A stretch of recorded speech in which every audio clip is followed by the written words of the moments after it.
जय हिंद। नमस्कार साथियों एवं मेरे प्यारे स्टूडेंट्स। दोस्तों, किसी ने सच ही कहा है कि नो पेंस नो गेंस, मतलब बिना सेवा मेवा नहीं। तो कुछ भी आपके पास है, अगर उसका सदुपयोग ना करें तो वो व्यर्थ है। यानी आपके पास किताब है, आपने साल भर तैयारी की और अभी इधर से क्वेश्चन आता है, सुनते हैं उधर से क्वेश्चन आता है, लेकिन आंसर सटीक नहीं आ रहा है। और जब सटीक आंसर नहीं आए तो वो सब विफल हो जाता है, और जो याद भी है वो भी बेकार हो जाता है। मतलब दिमाग डाइवर्ट हो गया। तो दिमाग को डाइवर्ट नहीं करना है फ्रेंड्स। जो टाइप है एग्जाम का, जैसा कि इससे पहले मैथ्स, साइंस, सोशल साइंस, तीनों सब्जेक्ट्स का जो मैंने वीडियो दिया था, उसमें ये बात सही है कि टोटल क्वेश्चन नहीं आया, लेकिन ज़्यादा से ज़्यादा क्वेश्चन आया। कोई क्वेश्चन ऑब्जेक्टिव में ज़्यादा आया तो कोई सब्जेक्टिव में ज़्यादा आया है। इस तरह से आप देख सकते हैं सर्च करके JPY गोल्डन स्टडी चैनल पर। अगर ऑब्जेक्टिव में फंस रहा है एक सीटिंग में, तो दूसरे में सब्जेक्टिव में फंस रहा है। क्वेश्चन आता है, ऐसा नहीं है। अच्छा, जो आ रहा है उसका आंसर आपको अगर मिल जाए तो कितना अच्छा रहेगा। सिर्फ वीडियो देखे, खाना भी बना रहे हैं, ठीक है, सब्जी भी काट रहे हैं और उस क्रम में पढ़ भी रहे हैं, ऐसा होता है? नहीं होता है। तो मोबाइल से जो है ये सुविधाएं आजकल मिल रही हैं, साइंस का कमाल है। तो चलिए इसी जानकारी के साथ बढ़ते हैं। हिंदी विषय को लेकर के सेकेंडरी सेंटर एग्जामिनेशन 2022 के लिए हम बता रहे हैं।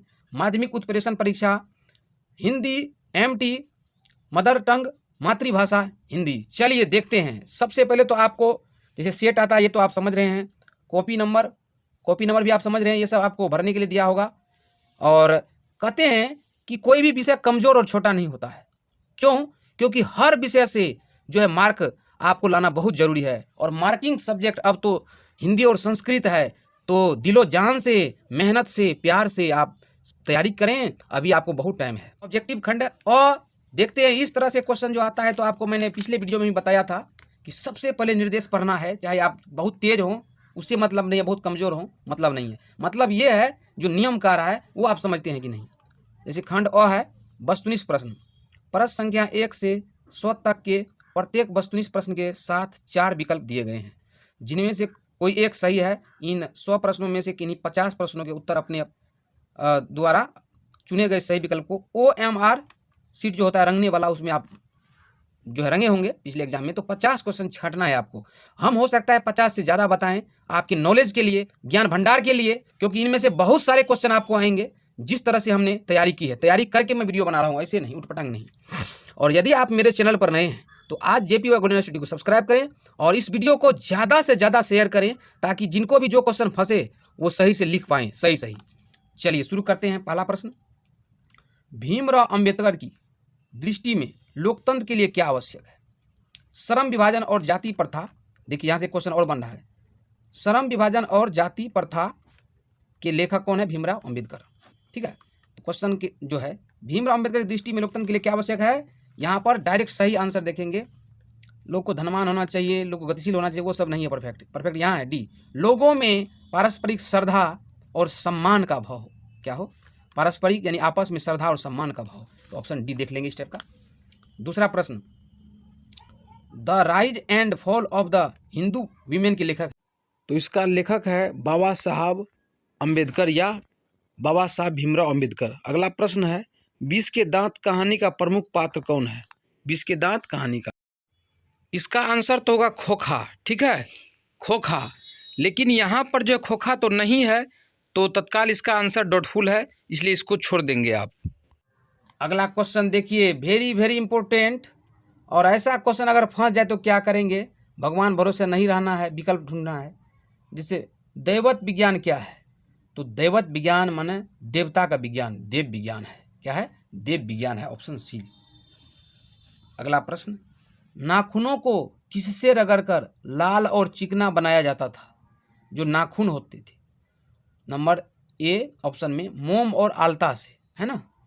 तो क्वेश्चन जो है नाखूनों को किससे रगड़कर लाल और चिकना बनाया जाता था, तो इसका आंसर होगा मोम और आलता से। मोम और आलता, आलता देखे हैं ना, उससे रगड़कर लाल और चिकना बनाया जाता था। अगला क्वेश्चन, दारिश क्या है? तो दारिश का सही आंसर होगा प्राचीन कालीन सोने का सिक्का, कॉइन ऑफ गोल्ड, सोने का सिक्का, ऑप्शन डी। अगला क्वेश्चन, काशी को किस नगरी के रूप में जाना जाता है? काशी को देव नगरी के रूप में जाना जाता है। किसमें? देव नगरी के रूप में, ऑप्शन सी देख लेंगे। चलिए अगला क्वेश्चन लेते हैं।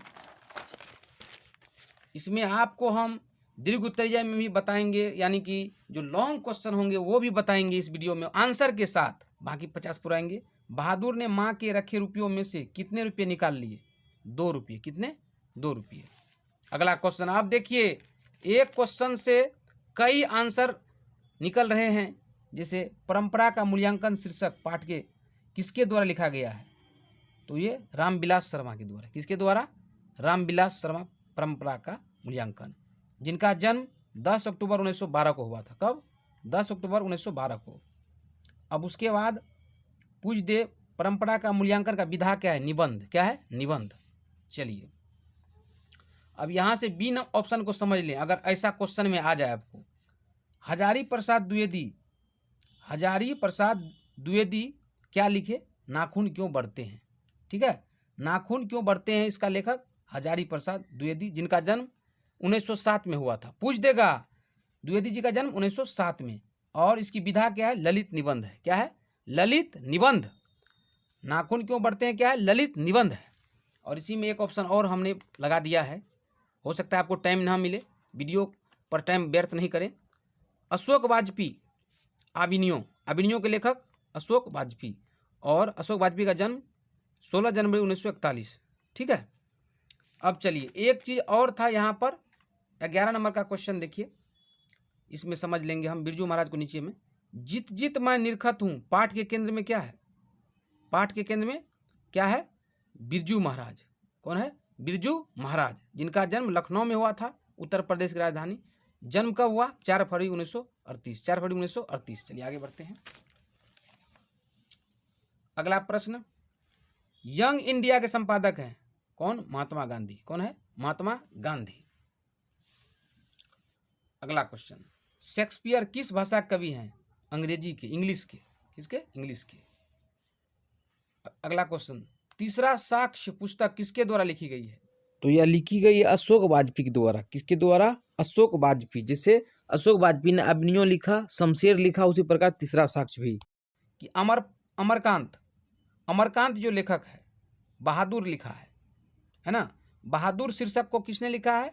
अमरकांत ने। या पूछ देगा बहादुर का लेखक अमरकांत लेखक है, और इनका जन्म अमरकांत का 1925 में। कब? 1925 में। ये क्वेश्चन देख लीजिए, अमरकांत का जन्म पूछ देगा।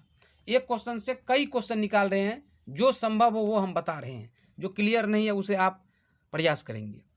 जैसे विनोद कुमार शुक्ल, पूछ देगा मछली शीर्षक के लेखक विनोद कुमार शुक्ल। ठीक है, और यह है का मछली जो है विधा में कहानी है। मछली की विधा क्या है? कहानी है। और शुक्ल जी का जन्म 1 जनवरी 1937 को। यहाँ से क्वेश्चन आ सकता है 1 जनवरी 1937 को। अब इसी में एक क्वेश्चन और बन रहा है, मैक्स मुलर। आप बताइए मैक्स मुलर का जन्म कब हुआ? 1823 में, 6 दिसंबर 1823 में। क्वेश्चन से क्वेश्चन निकाल रहे हैं, ये तो फायदा होगा।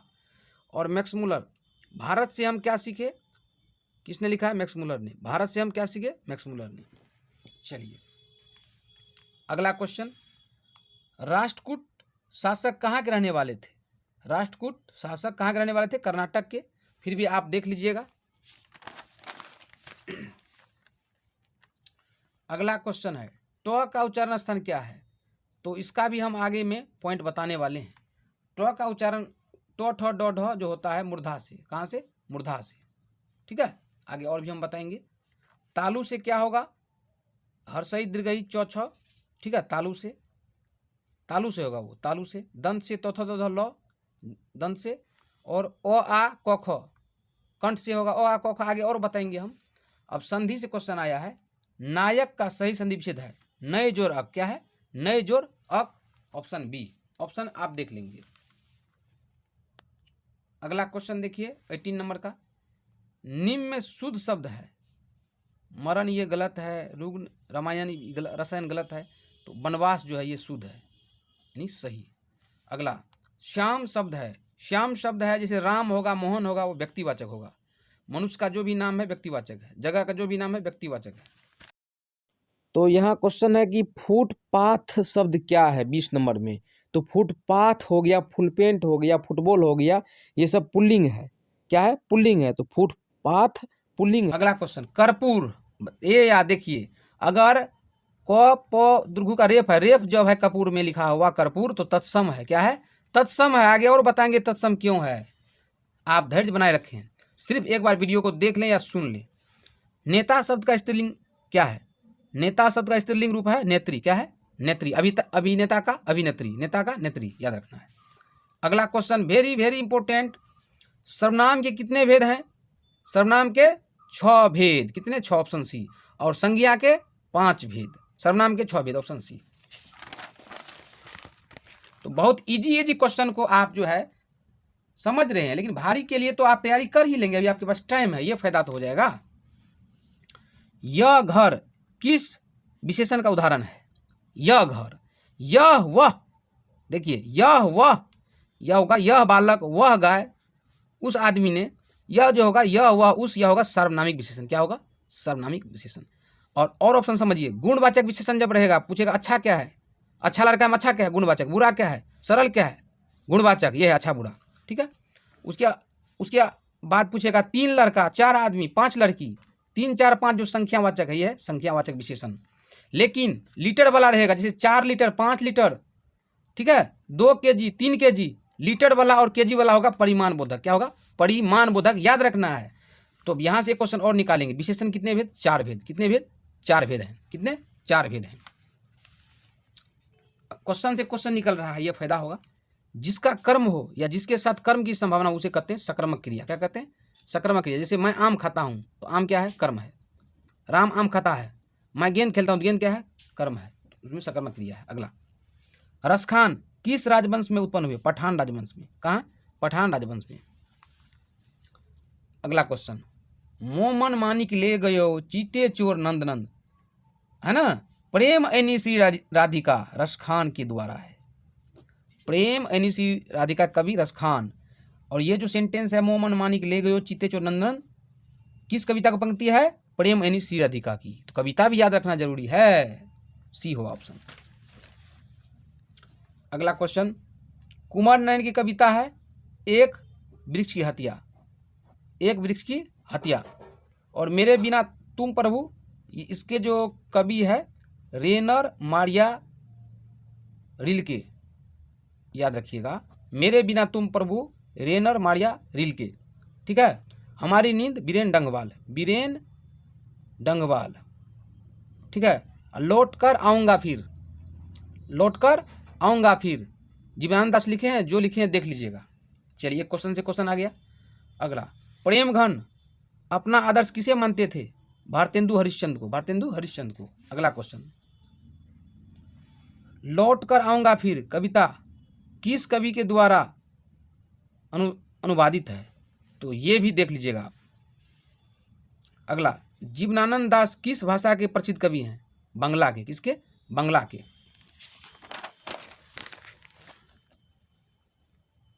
अगला क्वेश्चन, आंगन के पार द्वार किस कवि की रचना?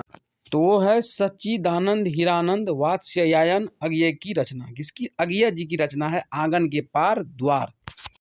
चलिए फ्रेंड्स, अब देखते हैं 33 नंबर में, मानव का रचा सूरज मानव को भाव बनाकर सो गया। यह पंक्ति किस कविता की है? हिरोशिमा। किसकी है? हिरोशिमा की। चलिए आगे बढ़ते हैं। और यहाँ से एक क्वेश्चन और निकल कर आ रहा है कि हिरोशिमा शीर्षक के कवि कौन है? सच्चिदानंद हीरानंद वात्स्यायन अज्ञेय। अज्ञेय जी है ना, अज्ञेय जी। तो चलिए अगला क्वेश्चन 34, जनतंत्र का जन्म कविता के रचनाकार हैं रामधारी सिंह दिनकर। रामधारी सिंह दिनकर, इसका जन्म देख लीजिएगा कहाँ हुआ है।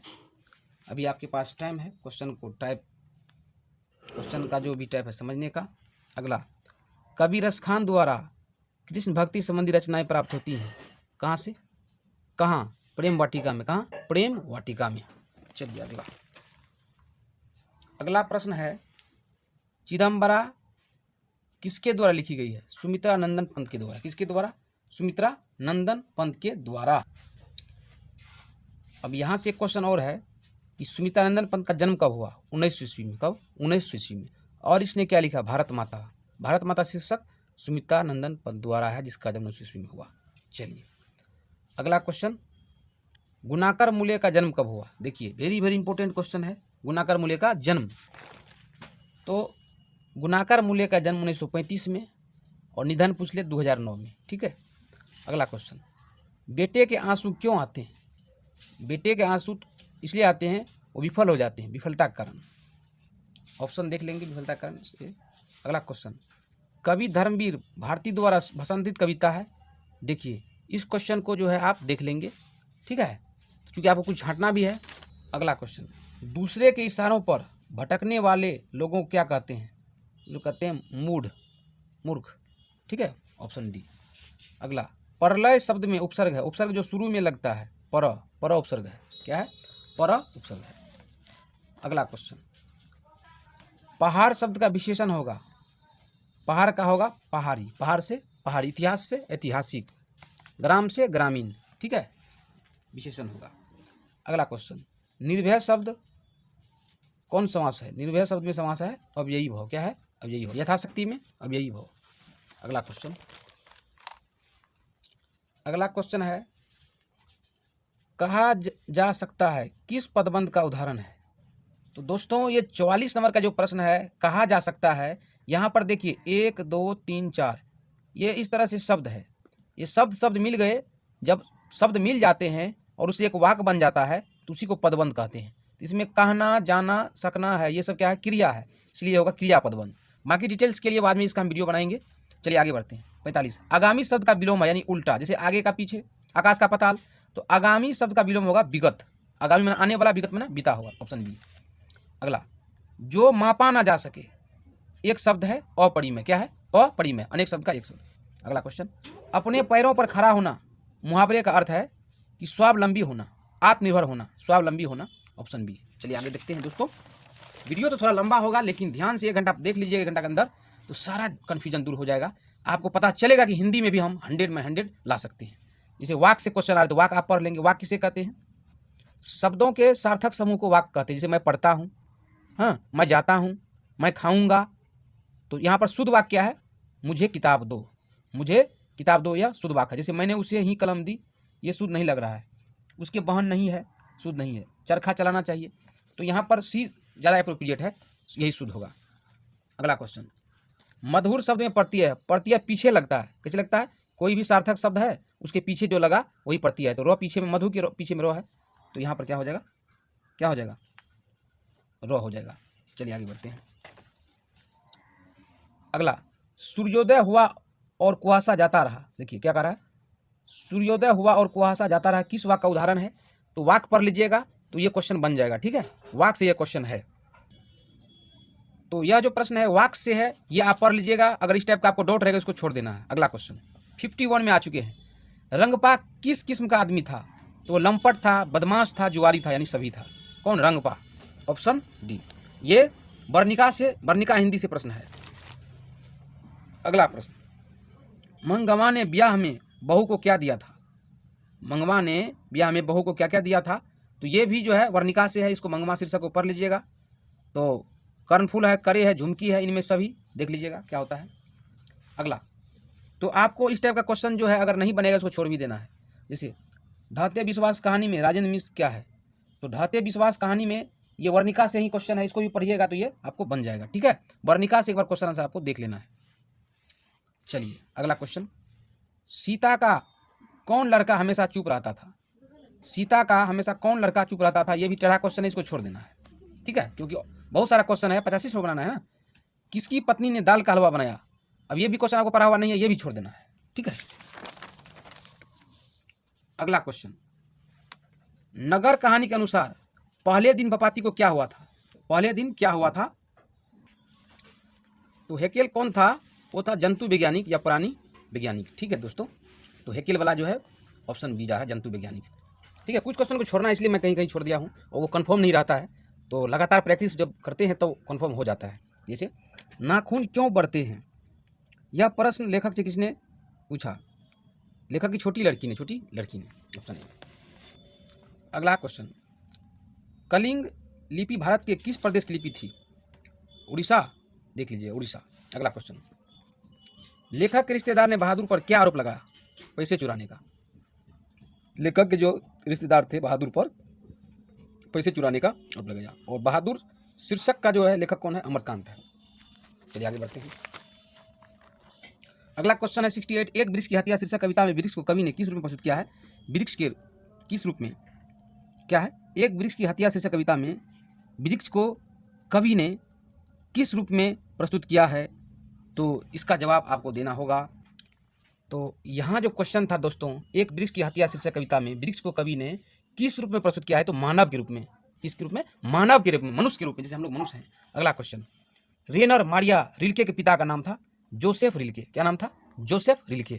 अगला क्वेश्चन, कवि जीवनानंद दास किस भाषा के कवि हैं? देखिए क्वेश्चन कैसे आ रहा है दोस्तों, जब तक ध्यान केंद्रित नहीं करेंगे ना, इधर उधर का जो क्वेश्चन आ रहा है उससे काम चलने वाला नहीं है, क्योंकि मेहनत तो करना पड़ेगा, सही आंसर चाहिए ना। गलतों में टिक मारा हुआ वो मार दिए, ऐसा नहीं करना है। तो कवि जीवनानंद दास किस भाषा कवि है? बांग्ला के। किसके? बांग्ला के। अगला, मेरी नींद के दौरान कुछ इंच बढ़ गए पेड़, यह पंक्ति किस कविता से है? हमारी नींद से। हमारी नींद कविता के कवि कौन है? आप हमें कमेंट करके बताइए, ठीक है। हो सकता है इससे पहले आपको हम बता दिए होंगे। मेरी नींद के दौरान कुछ इंच बढ़ गए पेड़, हमारी नींद शीर्षक कविता से है। चलिए आगे बढ़ते हैं। 72 नंबर देखिए, छोड़ा हुआ रास्ता कहानी संग्रह किसकी रचना है? देखिए क्वेश्चन टेढ़ा करके पूछा हुआ है, घुमा करके। छोड़ा हुआ रास्ता कहानी संग्रह किसकी रचना है, बताइए। तो यहाँ जो क्वेश्चन है दोस्तों, कितना नंबर का? 72 का छोड़ा हुआ रास्ता कहानी संग्रह किसकी रचना है? सच्चिदानंद हीरानंद वात्स्ययन अज्ञेय। लंबा नाम है, शॉर्ट में अज्ञेय भी रहेगा, ऑप्शन सी। अगला, हिरोशिमा शीर्षक कविता में सूरज निकला। सूरज निकला कहाँ? नगर के चौक पर। नगर के चौक पर, याद रखना, ऑप्शन सी। अगला क्वेश्चन 74, कवि प्रेमघन के किस काव्य में ग्रामीण जीवन का यथार्थवादी सही सही चित्रण है? जीर्ण जनपद में। किसमें? जीर्ण जनपद में। टेढ़ा क्वेश्चन है, इस पर ध्यान देना होगा, ध्यान से देखना होगा। ये सब क्वेश्चन गलत हो जाता है। हिंदी से मार्क अगर नहीं कटाना हो तो इस टाइप का अभ्यास आप कर लें, अभी आपके पास टाइम है।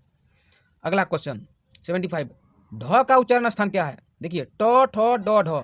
तो ट ठ, देखिए यहाँ पर हमने ट्रिक बना दिया है।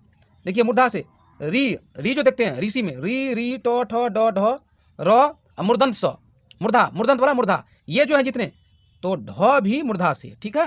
री ट ठ ड ढ र मूर्धन्त स, ये मूर्धा से। कहाँ से? मूर्धा से। अब यहाँ से क्वेश्चन अगर आ जाए, कि क का उच्चारण है कंठ से, क ख ग घ, क ख ग घ जो होता है और ओ आ, वो कंठ से बोला जाता है। उच्चारण क्या हो? कंठ। देखिए एक क्वेश्चन से कितना क्वेश्चन आपको समझना है, मैं हेल्प कर रहा हूँ। तालु से पूछ देगा, हर्षई दीर्घई च छ ज झ य तालब श। देखिए तालु से, तालब श, ये जो वर्ण है ये सभी कहाँ से? तालु से बोले जाते हैं। कहाँ से? तालु से बोले जाते हैं। उसके बाद पूछ देगा त थ द ध न ल स लिरी, ठीक है, लस लिरी तो थ दंत से। देखिए दंत में तो आ रहा है, दंत तो थ वाला जो भी है लस, वो आगे लस भी दंत से। कहाँ से? दंत से। इसके अलावा मैंने और एक्स्ट्रा आपको बताया इसी वीडियो में, ओष्ठ से। कहेगा कि हर्षऊ का उच्चारण, प का उच्चारण स्थान है ओष्ठ। क्यों? क्योंकि हर्षऊ दीर्घऊ प फ ब भ म ओष्ठ से बोला जाता है। कहाँ से? ओष्ठ। जैसे प, देखिए मुंह ऊपर में और थोड़ा गोल हो रहा है, प हर्षऊ थोड़ा गोल हो रहा है, हर्षऊ दीर्घऊ प फ ब भ ओष्ठ से। उसके बाद पूछ देगा ओ औ कहाँ से? कंठ ओष्ठ से। ओ औ कंठ ओष्ठ से बोला जाता है, याद रखना है। उसके बाद कंठ और तालु से मिलते, ए ऐ कंठ और तालु से। तो ए ऐ का उच्चारण स्थान कंठ और तालु देखना जरूरी है, ये सब क्वेश्चन छूट जाता है। वह का उच्चारण स्थान दंत ओष्ठ से, वह का दंत ओष्ठ से, वह का। देखिए दोस्तों कितना क्वेश्चन मैंने बता दिया। तो ये फायदा इधर उधर से नहीं होगा, ये फायदा होगा ध्यान से वीडियो देखने से। अगला क्वेश्चन, यशोदा शब्द का संधि विच्छेद है यशः जोर दा, और विसर्ग लगा है विसर्ग संधि। संधि कितने प्रकार की है? 3 प्रकार की है। कितने? 3 संधि कितने प्रकार की है? 3 प्रकार। कौन कौन संधि? कौन कौन संधि? स्वर संधि, व्यंजन संधि और विसर्ग संधि, ठीक है। तो विद्यालय में क्या है? विसर्ग संधि है, ठीक है। जगन्नाथ में क्या है? व्यंजन संधि है, लेकिन यशोदा में विसर्ग संधि है। यशः जोर दा यशोदा, ऑप्शन बी। अगला क्वेश्चन, पुस्तक शब्द कौन सा है? तो पुस्तक शब्द कौन सा है ये आपको पता करना है। तो ये होगा जातिवाचक। क्या होगा? जातिवाचक, ऑप्शन ए। उसके बाद दया शब्द, दया शब्द क्या है? स्त्रीलिंग है। क्या है? स्त्रीलिंग। अगला ओष्ठ, ओष्ठ मूर्धन स, ओष्ठ। देखिए ये तत्सम है, आगे बताएंगे तत्सम क्यों है, ठीक है, ऑप्शन ए। कुछ चीज याद भी रखना पड़ता है, ऐसा नहीं कि हर चीज का आप उत्तर जान ही रहे हैं। पूज्य शब्द का स्त्रीलिंग है पूज्या। क्या है? पूज्या, इसको याद रखना है। अगला, जो सोएगा सो खोएगा, ये किस सर्वनाम का उदाहरण है? तो सबसे पहले जानिए सर्वनाम के 6 भेद। सर्वनाम के 6 भेद। तो जो सो वाला होता है संबंधवाचक, संबंध दिखा रहा है, संबंधवाचक, ठीक है। लेकिन पूछ देगा आप स्वयं, आप या स्वयं क्या है, निजवाचक सर्वनाम है, ठीक है। और इसके बाद पूछ ले यह वह ये वे, यह लड़का वह लड़का ये वे, ये सब क्या है, निश्चयवाचक है, ठीक है। क्वेश्चन से क्वेश्चन, कौन क्या प्रश्न कर रहा है, प्रश्नवाचक। और पुरुषवाचक मैं हम तुम, ये पुरुषवाचक है। देखिए एक क्वेश्चन से कितना क्वेश्चन आ रहा है, ठीक है। तो इसको याद है, सर्वनाम के 6 भेद, बाकी आंसर समझ गए। यहाँ पर सी हुआ। अगला, शेर भर दूध किस विशेषण का उदाहरण है। तो शेर भर दूध जो है ये परिमाण बोधक है, क्या है, परिमाण बोधक मात्रा दिखा रहा है, शेर भर। अगला क्वेश्चन देखिए, क्वेश्चन से क्वेश्चन है, वह खा चुका था लगा है, था दिखाता भूतकाल को, किस काल का उदाहरण है, भूतकाल का, किसका, भूतकाल का। और यहाँ से और जानिए, कहेगा वर्तमान काल का कितना भेद, 3 भेद, काल का 3 भेद, लेकिन वर्तमान काल अगर होगा, वर्तमान के 5 भेद, वर्तमान काल, भूतकाल, भविष्य काल, ठीक है। वर्तमान काल कितने भेद, 5 भेद, कौन कौन, समान वर्तमान, तत्कालिक वर्तमान, पूर्ण वर्तमान, संदिग्ध वर्तमान, संभाव वर्तमान काल, ठीक है। वर्तमान के 5 भेद। उसके बाद भूतकाल, भूतकाल के कितने भेद, 6 भेद, भूतकाल के कितने भेद, 6 भेद। तो वह खा चुका था लगा है, भूतकाल है, ऑप्शन सी। इसके 6 भेद कौन कौन है, वही बात, समान, आसन, पूर्ण, अपूर्ण, संदिग्ध, हेतु मजबूत, ठीक है। भूतकाल के 6 भेद, वर्तमान के 5। अब जैसे भविष्य काल कितने भेद, 3 भेद, भविष्य काल कितने भेद, 3 भेद, कौन कौन, सामान्य, संभाव्य, हेतु मजबूत। अब जैसे वह कमाए तो खाए, वह कमाए तो खाए, क्या है ये, हेतु मत भविष्य काल में है। समझ गए, कितना क्वेश्चन मानना बताइए। वर्तमान काल के 5 भेद, भूतकाल के 6 भेद, भविष्य काल के 3 भेद, भविष्य के 3 भेद पूछा जा सकता है। अगला क्वेश्चन, सुहावन शब्द में प्रत्यय है, तो प्रत्यय होता है पीछे वाला, क्या होता है, पीछे वाला, ठीक है। सुहावन, सुहावन, तो इसका आंसर आप हमें बताएं। अगला क्वेश्चन, शोकाकुल शब्द में कौन सा समास है, शोक से आकुल है, शोक से आकुल मतलब तत्पुरुष समास है, कर्ता का चिन्ह लग रहा है, से तत्पुरुष समास है, जिसमें कर्ता का चिन्ह आ जाए तत्पुरुष समास। जैसे बलहीन है ना, बल से हीन, तो कर्ता का चिन्ह लग रहा है, तत्पुरुष होगा। अनूठा शब्द का पर्यायवाची है, अनुपम, अपूर्व, ये भी होगा, अपूर्व, अद्भुत, ये भी होगा, ठीक है, अनूठा का। अगला क्वेश्चन, अनुलोम शब्द का विपरीतार्थक है, अनुलोम का होता है प्रतिलोम, अनुलोम का प्रतिलोम, तो ऑप्शन ए देखेंगे। 88 नंबर में आ गए हम लोग। घर बसाना मुहावरे का अर्थ है विवाह करना, क्या है, विवाह करना, ऑप्शन बी। अगला क्वेश्चन, परोक्ष शब्द कौन सा समास है, परोक्ष अव्ययी भाव, यथाशक्ति क्या है, अव्ययी भाव है, परोक्ष क्या है, अव्ययी भाव है, ठीक है। चलिए 90 नंबर, एक पंथ दो काज, ये जो लोकोक्ति है मुहावरे, इसका अर्थ क्या होगा मुहावरे का, एक काम के साथ दूसरा काम भी हो जाना, यानी एक पंथ दो काज, एक के साथ दूसरा काम हो जाना। 91, वह जा रहा है, तो वह जा रहा है, वह जाता है, हाय लगा है, हाय वाला वर्तमान काल, हाय वाला वर्तमान काल। और ऐसा रहेगा, वह जा चुका था, भूतकाल, भूतकाल के कितने भेद थे बताइए, 6 भेद थे। भविष्यत काल, वह जाएगा, भविष्यत काल कितने भेद थे, 3 भेद थे। वर्तमान काल के 5 भेद, ये भी कन्फर्म आपको याद हो जाएगा, वीडियो देखने से ये फायदा है, ये क्वेश्चन आता है इस टाइप का, वीडियो से ही क्लियर हो जाएगा, ठीक है। तो वह जा रहा है, किधर है, वह जा रहा है, वह पढ़ता है, ये सब हाय वाला है वर्तमान काल। 92 नंबर, नयन शब्द का संधि विच्छेद है, नयन शब्द का नेजोर अन, नेजोर अन, नयन, ऑप्शन सी। परिणय शब्द में उपसर्ग है, परिणय, परिजोर नय, शुरू में जो लगता है उपसर्ग होता है, शुरू वाला परि, ऑप्शन सी। अगला, अपमान शब्द का विलोम, अपमान शब्द का उल्टा सम्मान, सम्मान, ऑप्शन बी। सांबर दैया किस पाठ के कथाकार हैं, धरती कब तक घूमेगी, धरती कब तक घूमेगी, ऑप्शन ए, ऑप्शन ए। चलिए अगला देखते हैं। अगला क्वेश्चन है, शहरों में रोज दही देना और महीने के बाद पैसे लेने को क्या कहते हैं, बारी। यहाँ से क्वेश्चन एक और आने वाला है आगे, लघुत्तरीय में देखेंगे आगे हम। शहरों में रोज दही देना और महीने के बाद पैसा लेने को बारी कहते हैं, बारी किसे कहते हैं आगे बताएंगे। लक्ष्मी को कितनी लड़कियां थी, लक्ष्मी को कितनी लड़कियां थी बताइए, तो लक्ष्मी को कितनी लड़कियां थी, 2 लड़कियां थी। अगला क्वेश्चन, बांध की निगरानी के लिए लक्ष्मी ने किसे भेजा, बड़े लड़के को, बड़े लड़के को। अगला क्वेश्चन, कौन पपाती को अकेली छोड़कर नहीं जाना चाहती थी, बल्ली अमाल, कौन, बल्ली अमाल। पपाती किसकी पुत्री थी, बल्ली अमाल की। चलिए 100 नंबर का क्वेश्चन देखते हैं, यहाँ से बहुत सारा क्वेश्चन बन रहा है। वाष्प शब्द क्या है, वाष्प शब्द, वाष्प मतलब भाप होता है, तो जिसका मतलब होता है वो तो तद्भव हुआ, लेकिन जिसका मतलब निकाल रहे हैं वो तत्सम होता है, क्योंकि देखिए तत्सम, संस्कृत के मूल शब्द को तत्सम शब्द कहते हैं, तो वाष्प क्या है, संस्कृत से आया है, इसीलिए संस्कृत के मूल शब्द है, तो ऑप्शन होगा तत्सम। संस्कृत वाले शब्द जो है तत्सम होते हैं, याद रखना है, बढ़िया से देखिए। संस्कृत के मूल शब्द को तत्सम कहते हैं। क्या कहते हैं? तत्सम कहते हैं। जैसे अश्रु, कर्पूर, रेप वाला जो यहाँ पर है ये अश्रु, अश्रु माने आंसू, तो आंसू मने हुआ हिंदी अश्रु तत्सम, कर्पूर तत्सम, कपाट तत्सम, और इसका मतलब होगा कपूर, वो हिंदी हो जाएगा, तो हिंदी को तद्भव कहते हैं। देखिए हिंदी वाले शब्द जैसे तद्भव, संस्कृत शब्दों के बदले, संस्कृत से जो निकले जो शब्द हैं बदले रूप तद्भव कहलाते हैं। संस्कृत शब्दों के बदले रूप तद्भव कहलाते हैं। जैसे आंसू, अश्रु से आंसू, कर्पूर से कपूर, ये सब क्या है? तद्भव है, क्योंकि संस्कृत से बदल गए। अगला देशज, देसी भाषाओं के शब्द को देशज कहते हैं। क्या है? देसी भाषाओं के शब्द को देशज कहते हैं। जैसे लोटा, डिबिया बोलते हैं ना हम लोग अपने देश में, खटिया, ये सब क्या है? देशज, देशज है, देसी भाषाओं के शब्द, लोटा, डिबिया, ये सब। अगला विदेश शब्द, जो विदेश से आया, जैसे कंप्यूटर, मोबाइल, ये सब जो बोलते हैं, ठीक है, विदेशज। विदेशी भाषाओं के शब्द विदेशज कहलाते हैं। विदेशी भाषाओं के शब्द विदेशज कहलाते हैं। जैसे स्टेशन इंजीनियर, कंप्यूटर, ये सब क्या है? ये सब क्या है? स्टेशन इंजीनियर, ये सब विदेशज है। चलिए समझ गए दोस्तों। अब चलिए पहुंचते हैं खंड ब में, विषयनिष्ठ प्रश्न में। खंड ब में क्या है?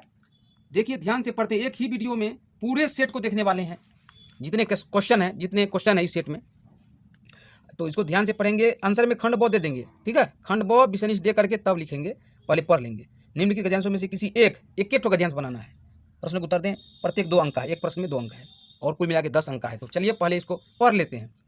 को वाला पढ़ लीजिए, जो आसान लगे आपको, ठीक है, को वाला पढ़ लीजिए, पढ़िए जरूर एक बार तेजी में। समस्त ग्रंथों एवं ज्ञानी लोगों का कहना है कि जीवन एक कर्म क्षेत्र है, हमें कर्म के लिए जीवन मिला है।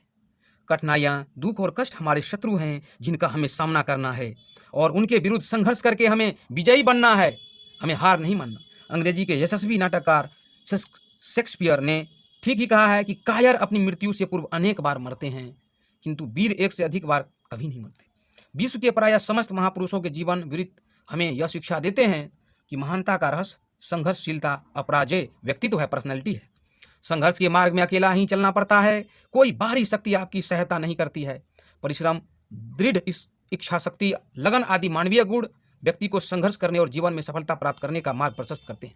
तो क्या किए हम, एक बार जो गद्यांश को पढ़ लिए। एक गद्यांश में जो है कितने प्रश्न हैं, चलिए देखते हैं। एक प्रश्न में 2 अंक हैं।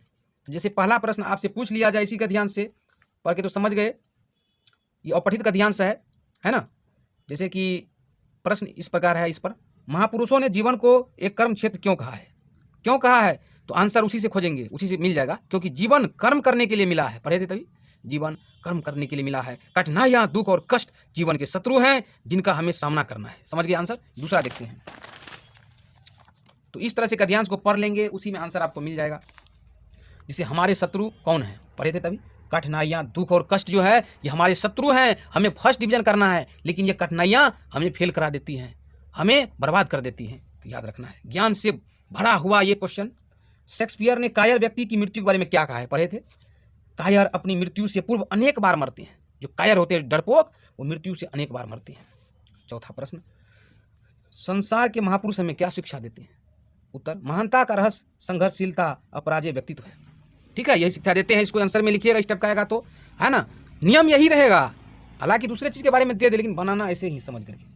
जीवन में सफलता कैसे प्राप्त की जा सकती है? परिश्रम, दृढ़ इच्छा शक्ति, लगन आदि मानवीय गुण व्यक्ति को जीवन में सफलता प्राप्त करने का मार्ग प्रशस्त करते हैं। समझ गए दोस्तों? तो मान लेते हैं कि एक गद्यांश तो आप बना लिए, तो दूसरा को आप छोड़ देंगे। अब अगला नंबर से फिर एक को बनाना है ना। इसमें 2 में से एक बनाए, फिर अगला नंबर देखते हैं। फिर चलिए देखिए, 20 अंक का तो गद्यांश से हो गया आपका, सही बनाइएगा। तो निम्नलिखित गद्यांशों में से वही बात है, एक गद्यांश को, है ना, पढ़कर प्रश्नों के उत्तर देने हैं। प्रत्येक 2 अंक का है, सेम है। तो आप या तो आप कौन नंबर का पढ़ लीजिए, आपको हम टास्क दे देते हैं, बना के रखिएगा। चंपारण सत्याग्रह के बीच जो लोग गांधी जी के संपर्क में आए, वे आगे चलकर देश के निर्माताओं में गिने गए। चंपारण में गांधी जी न सिर्फ सत्य और अहिंसा का सार्वजनिक हितों में प्रयोग कर रहे थे, बल्कि हलवा बनाने से लेकर सील पर मसाला पीसने और चक्की चलाकर गेहूं का आटा बनाने की कला भी उन बड़े वकीलों को सिखा रहे थे, जिन्हें गरीबों की अगुवाई की जिम्मेदारी सौंपी जानी थी। बताइए, अंग्रेजी शासन था। अपने इन आध्यात्मिक प्रयोगों के माध्यम से वे देश की गरीब जनता की सेवा करने और उनकी तकदीर बदलने के साथ देश को आज़ाद कराने के लिए समर्पित व्यक्तियों की एक ऐसी जमात तैयार करना चाह रहे थे, जो सत्याग्रह रूपी भट्टी में सोना की तरह तत्पर निकले और मूल्यवान बने। तो इस तरह का आपको मिलेगा गद्यांश, इसको ध्यान से पढ़ लीजिएगा, देखते जाइए। ये थोड़ा लंबा जा रहा है, तो देखेंगे कौन छोटा जा रहा है। छोटा वाला तुरंत बन जाता है, ठीक है। तो मान लो इसको हम छोड़ दी, इसका अथवा देखते हैं। क को छोड़ दिए, उसके बदले में ये ख का देखेंगे, है ना, ख वाला ये छोटा लग रहा है इसलिए मैंने बताया, उसको छोड़ दो, इसमें से इसको दूसरा बना लेते हैं। आज की नारी संचार प्रौद्योगिकी, सेना, वायु सेना, चिकित्सा, इंजीनियरिंग, विज्ञान वगैरह के क्षेत्र में कामयाबी के शिखर छू रही है। ऐसा कोई क्षेत्र नहीं जहां आज की महिलाओं ने अपनी छाप ना छोड़ी हो। कह सकते हैं कि आधी नहीं पूरी दुनिया उनकी है। सारा आकाश हमारा है, पर क्या सही मायनों में इस आज़ादी की आँच हमारे सुदूर गाँवों, कस्बों या दूर दराज के छोटे छोटे कस्बों में भी उतनी धमक से पहुँच पा रही है? क्या एक आज़ाद स्वायत्त मनुष्य की तरह अपना फैसला खुद लेकर मजबूती से आगे बढ़ने की हिम्मत है उसमें? बेशक समाज बदल रहा है, मगर यथार्थ की परतें कितनी बहुआयामी और जटिल हैं, जिन्हें भेद कर अंदरूनी सच्चाई तक पहुँच पाना आसान नहीं। आज के समय में नई बढ़ती चुनौतियों से टकराती स्त्री क्रांतिकारी आवाज़ें हम सबको सुनाई दे रही हैं, मगर यही, ये थोड़ा छोटा है, कमाऊ स्त्री जब समान अधिकार और परिवार में लोकतंत्र की अनिवार्यता पर बहस करती या सही मायनों में लोकतंत्र लाना चाहती है, तो वहाँ इसकी रास्ते में, राह में तमाम धर्म, भारतीय संस्कृति, समर्पण, सहनशीलता, नैतिकता जैसी सामंती मूल्यों की पग बाधाएं खड़ी हो जाती हैं, रास्ते में आ जाती हैं। नारी की सच्ची स्वाधीनता का एहसास तभी हो पाएगा जब वो आज़ाद मनुष्य की तरह भीतरी आज़ादी को महसूस करने की स्थिति में होगी। तो और भी गद्यांश का प्रैक्टिस चाहिए तो उसका लिंक मिल जाएगा। बाकी निबंध जो आएगा, अगर निबंध आप नहीं पढ़े हैं तो सारे निबंध का लिंक दे देंगे, जैसे बेटी पढ़ाओ, बेटी बचाओ, जो है बेरोजगारी की समस्या क्या है, छात्र और अनुशासन क्या है, तो निबंध कोई भी आ सकता है, उसका लिंक दे देंगे, निबंध जरूर देख लीजिएगा दोस्तों। तो चलिए इसमें से क्वेश्चन करते हैं। जैसे क्वेश्चन है पहला, नारी की वास्तविक आज़ादी कब होगी? उसी से आया है जो पढ़े थे, जब नारी आज़ाद मनुष्य की तरह भीतरी आज़ादी को महसूस करने की स्थितियों में होगी, तब नारी की वास्तविक आज़ादी होगी। इस तरह से बनाना है, इतना ही में ही आंसर मिला, तो ज़्यादा नहीं लिखना है, ठीक है, क्योंकि 2 अंक का है। दूसरा, कैसे कहा जा सकता है कि आधी दुनिया नहीं पूरी दुनिया महिलाओं की है? उत्तर, आज की नारी संचार प्रौद्योगिकी, सेना, वायुसेना, चिकित्सा, विज्ञान वगैरह के क्षेत्र में कामयाबी के शिखर छू रही है ना? यही आंसर खोज लीजिएगा, मैं बता रहा हूँ। दूर दराज के क्षेत्रों में लेखक को महिलाओं की आज़ादी पर संदेह क्यों लगता है? क्योंकि महिलाएं सुरक्षित महसूस नहीं कर रही है। उत्तर है, क्योंकि यथार्थ की परतें काफ़ी जटिल हैं, जो सच्चाई है, जिन्हें भेद कर, उन्हें पार कर अंदरूनी सच्चाई तक, उसके आंतरिक सच्चाई तक पहुंच पाना आसान नहीं है। इसीलिए, ठीक है, आंसर देखिए इस टाइप का आप बना लीजिएगा। और समझना जरूरी है, नारी के रास्ते में कैसी पग बाधाएं हैं, बहुत आसान है, तभी देखे थे ना कौन कौन बाधाएं हैं। नारी के रास्ते में तमाम धर्म, भारतीय संस्कृति, समर्पण, सहनशीलता, नैतिकता जैसी सामंती मूल्यों की पग बाधाएं हैं, रास्ते में बाधाएं ये सब, ठीक है। तो इस तरह से एक क्वेश्चन और है, नारी जब परिवार में लोकतंत्र लाना चाहती है तो वह कमजोर क्यों पड़ जाती हैं? देखिए क्वेश्चन आ रहा है, नारी जब परिवार में लोकतंत्र लाना चाहती है तो वह कमजोर पड़ जाती है क्योंकि उसकी राह में कई बाधाएं हैं, अनेक बाधाएं हैं। क्लियर? तो इस तरह से आपको 20 अंक मिलेंगे। कितने? दोनों नंबर से बनाएंगे तो 20 अंक मिलेंगे। कितने आपको? 20 अंक गद्यांश से। अब इसके बाद चलिए देखते हैं, अगर इसका आंसर आप पाना चाहते हैं तो चैनल को सब्सक्राइब करें, डिस्क्रिप्शन में लिंक रहेगा इस वीडियो में, वहाँ से निबंध आप पढ़ लेंगे। जैसे निम्नलिखित में से किसी एक पर क्या है, संकेत बिंदुओं के आधार पर 250 या 300 के बीच निबंध लिखें। 250 या 300 शब्दों के बीच निबंध लिखें। जैसे पहला है देशभक्ति, इस पर वीडियो तो नहीं बनाए हैं, फिर भी इसका हम प्रयास करेंगे बाद में बनाने का। Beti Padhao Beti Bachao, very very important, यह निबंध पढ़ाया गया है, इसका लिंक आपको मिल जाएगा, लेकिन गारंटी नहीं है कि यही आएगा, और कोई भी आ सकता है। तो सारे निबंध का लिंक मैं दे दूंगा, आप जरूर एक बार सुन लेना, बन जाएगा। जल संरक्षण, इस पर वीडियो नहीं बना है, तो जिस पर बना है वो दे देंगे। हो सकता है दूसरा पूछ दे आपको, तो ऑप्शन बहुत सारे हैं निबंध के, तो इनमें से जाति व्यवस्था आपको मालूम नहीं है, देख लीजिएगा। परीक्षा में कदाचार है ना, अलग अलग लिखना पड़ेगा।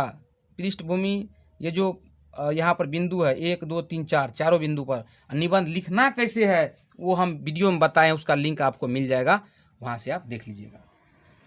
उसके बाद जैसे आ जाएगा आपको, निर्धन छात्र कोष से सहायता के लिए प्रार्थना करते हुए अपने हेडमास्टर प्रधानाध्यापक के पास एक आवेदन पत्र लिखें। तो कैसे लिखेंगे आंसर? इसको उत्तर में लिखेंगे। सबसे पहले यहाँ पर क्या लिखेंगे? सेवा में। क्या लिखेंगे? सेवा में, नीचे से श्रीमान प्रधानाध्यापक महोदय उच्च विद्यालय। तो पत्रलेखन अगर आप नहीं पढ़े हैं तो पत्रलेखन के लिए हम होगा तो वीडियो बना देंगे। फिलहाल आपको मैं बता दूं, मौखिक तौर से आंसर लिखेंगे आप सेवा में श्रीमान प्रधानाध्यापक महोदय, गांधी हाई स्कूल बरमत्रा, यानी जो आपका हाई स्कूल है दे देंगे, दोबारा वर्ग शिक्षक महोदय।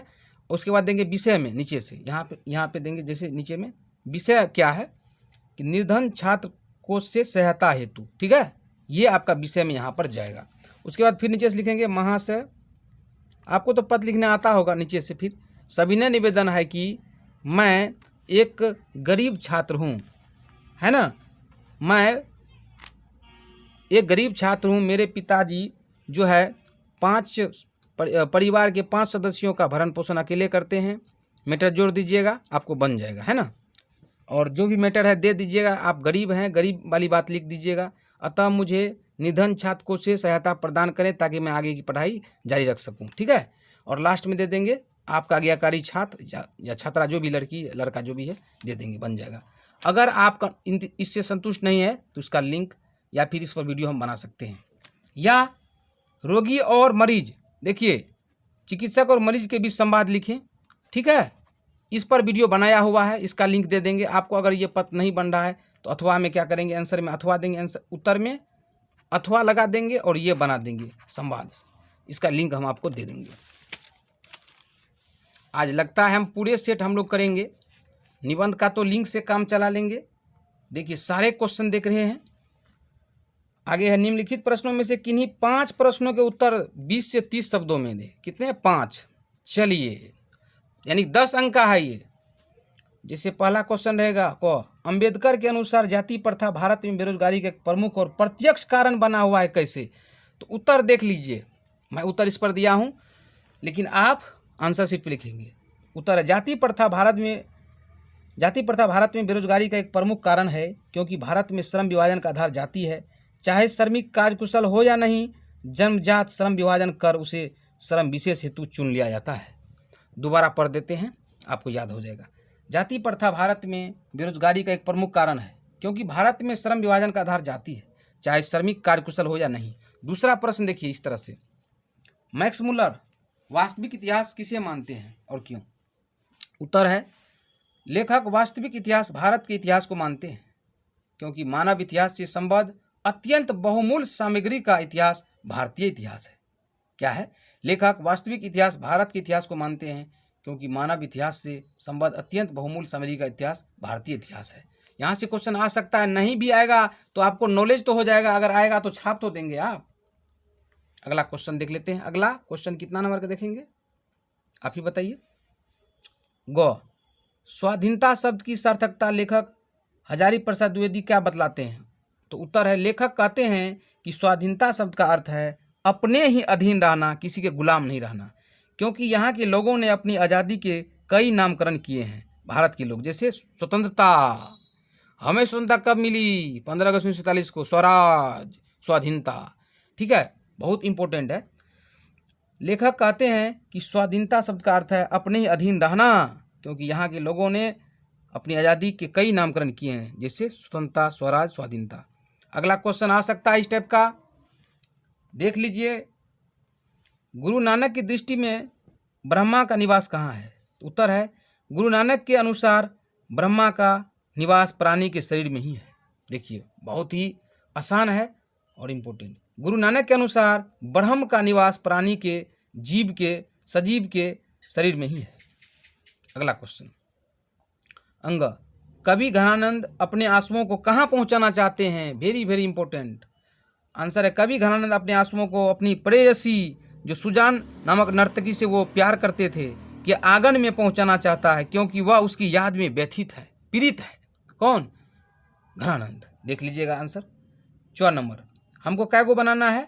5 को बनाना है, तो पहले गिन लेते हैं। 1 2 3 4 5 तो बन गया, 5 बन गया। अब नॉलेज के लिए हम कुछ और बता देते हैं आपको। कवि प्रेम घन ने डफाली किसे कहा है और क्यों? अगर आ जाए क्वेश्चन, तो क्वेश्चन आ जाए तो बोलेंगे जो लोग पश्चात यानी कि विदेशी सभ्यता संस्कृति की दास्ता के बंधन में बंधे हुए हैं, विदेशी कपड़े पहनते हैं, विदेशी खाते हैं, विदेशी बोलते हैं, विदेशी चीज़ें मतलब प्रयोग करते हैं, उन्हें कवि प्रेम घन ने डफाली कहा है, क्योंकि वे लोग विदेशी वस्तुओं की झूठी प्रशंसा करते हैं, ठीक है, इसीलिए। अगला क्वेश्चन है बारी किसे कहते हैं, तो एक ऑब्जेक्टिव में हमने बताया था, ये देख लीजिएगा। और लक्ष्मी ने विपत्ति का ख्याल कर क्या इंतजाम किया, है ना, यह भी आप देख लीजिएगा। हमको 5 ठो बनाना, उससे हम अधिक बता दिए हैं नॉलेज के लिए। जो क्वेश्चन छोड़ रहे हैं हो सकता है वही आ जाए, तो देख लेना है। मैक्स मुलर की दृष्टि में सच्चे भारत के दर्शन कहाँ हो सकते हैं, very very important, very very important. और क्यों, तो मैक्स मुलर जो है लेखक की दृष्टि में सच्चे भारत के दर्शन गांव में हो सकते हैं। हम लोग कहाँ रहते हैं, गांव में, क्योंकि सच्चाई, प्रेम, सहयोग की भावना ग्रामीणों में कूट कूट कर भरा होता है। बहुत ही बढ़िया प्रश्न है। फिर से, लेखक की दृष्टि में सच्चे भारत के दर्शन गांव में हो सकते हैं क्योंकि सच्चाई, प्रेम, सहयोग की भावना ग्रामीणों में कूट कूट कर भरा होता है। अगला क्वेश्चन नॉलेज के लिए है, वाणी कब विष के समान हो जाती है, वाणी। उत्तर, जिस वाणी से राम नाम का उच्चारण नहीं होता है ना, जो यानी जो भगवान का नाम नहीं लेते हैं, यानी भगवत नाम के बिना जो वाणी है, जो बोली है, वो विष के समान, जहर के समान हो जाती है। तो क्वेश्चन कितना आएगा, कैसे आएगा, जरूर हमको बताना दोस्तों, क्योंकि इससे पहले जैसे सोशल साइंस की एग्जाम जो हुई 19 फरवरी को, उसमें बहुत सारे ऑब्जेक्टिव तो हूबहू लड़ गए हैं, सेम लड़ गए हैं। नहीं यकीन होता है तो आप सर्च मार के मिला लीजिएगा चैनल पर, ठीक है। चैनल को सब्सक्राइब जरूर कीजिएगा। फिर मिलेंगे आपको संस्कृत का वीडियो लेकर के।